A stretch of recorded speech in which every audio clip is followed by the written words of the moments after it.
When I have a table, I sometimes notice that I can't see everything and on the one page, and sometimes there's information that I don't need to see all the time. And so where this happens, a list view is really helpful.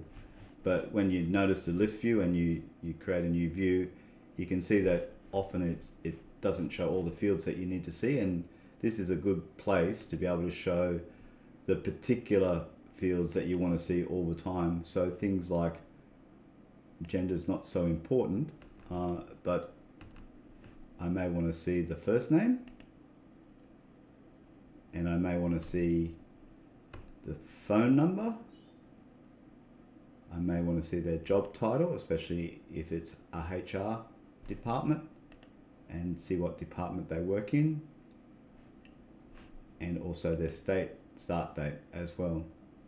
So by working through the properties, I can choose what I want to display and what I don't want to display in the list view.